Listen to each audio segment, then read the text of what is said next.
강아지 피부병 때문에 알러지 사료까지 먹였는데도 약을 끊자마자 다시 긁기 시작한다면 여러분은 어떠실 것 같으세요? 오늘 영상에서는 까코가 식이 알러지가 아니라 아토피 피부라는 판단을 받기까지 실제로 어떤 순서로 진료를 받았고 어디에서 기준이 갈렸는지를 차분하게 정리해 보려고 해요. 이 영상을 끝까지 보시면 우리 강아지가 어느 단계에 있는지 판단하는 기준을 가지실 수 있을 거예요. 까코가 그동안 동물병원을 가장 자주 찾았던 이유가 대부분 피부 문제였어요. 몸을 자주 긁고 각질이 심해질 때마다 병원을 갔고 그때마다 당장 가려움을 줄이기 위한 치료를 받아왔어요. 그런데 이런 상황이 한두 번이 아니라 반복되다 보니 이번에는 단순히 증상을 누르는 게 아니라 왜 계속 이런 일이 생기는지 원인을 한번 제대로 찾아보자고 결정하게 됐어요. 첫 번째 병원 방문에서는 진단보다 먼저 까코가 가장 힘들어하던 가려움, 이 가려움의 소양감을 먼저 줄이는 치료를 했어요. 이날은 가려움을 완화해주는 주사만 맞았고 그 전에 바르던 연고는 이제부터 전혀 바르지 않고 유지했어요. 이 단계의 목적은 원인을 판단하는 게 아니라 피부 상태를 최대한 있는 그대로 두기 위한 준비 단계였어요.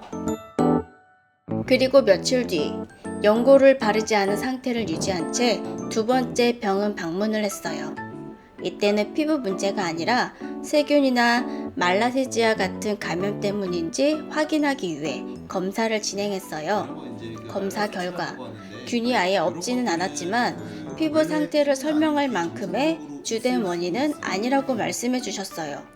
이 과정을 통해 세균 감염이 핵심 원인이 아니라는 점을 알 수 있었어요. 이제 다음 단계는 식이 알러지 여부를 확인하는 과정이었어요. 이때부터는 2주 동안 처방받은 약을 꾸준히 먹이면서 간식은 전부 중단하고 다른 음식도 모두 끊고 알러지 전용 서류만 급여했어요. 이 과정의 핵심은 약을 먹는 동안 좋아지는 게 아니라 약을 끊을 때 피부가 유지되는지를 확인하는 거였어요.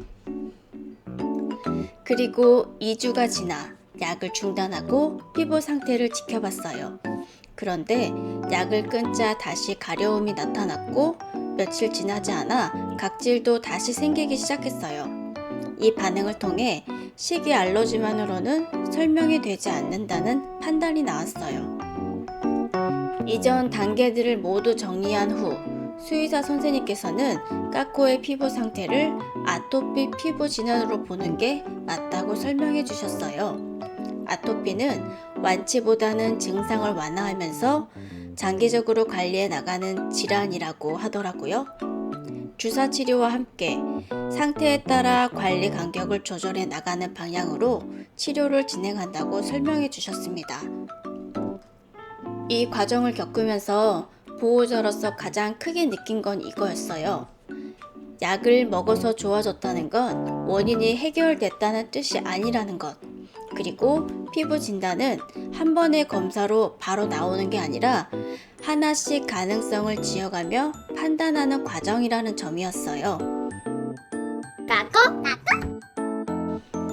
지금 까코는 예전처럼 심각한 상태는 아니지만 장각질은 남아있고 가끔 가려워하는 모습이 있어요. 아토피 피부를 가진 강아지는 완전히 안 긁는 상태가 아니라 덜 가렵고 편안한 상태를 유지하는 것이 현실적인 목표라고 하셨어요. 혹시 강아지 피부병 때문에 식이 알러지인지 아토피인지 피에서 고민하고 계신 분이 있다면 이 영상이 판단에 조금이나마 도움이 되었으면 좋겠습니다. 까코의 경우에는 피부 질환의 원인을 찾기 위해 먼저 세균이 있는지 검사를 했고 그 다음으로 알러지 사료만 급여하면서 식이 알러지 가능성을 살펴보는 과정을 거쳤어요. 그리고 그 과정에서도 피부 상태가 뚜렷하게 나아지지 않으면서 까코의 피부 문제는 식이 알러지가 아니라 아토피 피부라는 점을 알 수 있었습니다. 물론 제가 겪은 이 과정이 모든 강아지에게 그대로 적용되는 건 아니고 이 방법이 무조건적인 정답이라고 말할 수는 없어요. 다만 저는 병원 진료를 통해 이런 순서로 하나씩 가능성을 확인해가며 까꼬의 피부 질환 원인을 찾아가게 되었고, 이 기록이 저와 비슷한 우리 강아지 피부병의 원인이 뭘까 고민하고 계신 보호자분들께 하나의 참고 자료가 되었으면 좋겠습니다. 까꼬의 아토피 관리 과정은 앞으로 계속 기록해 볼 예정이에요. 비슷한 경험이 있으시다면 댓글로 함께 이야기 나눠주세요. 까꼬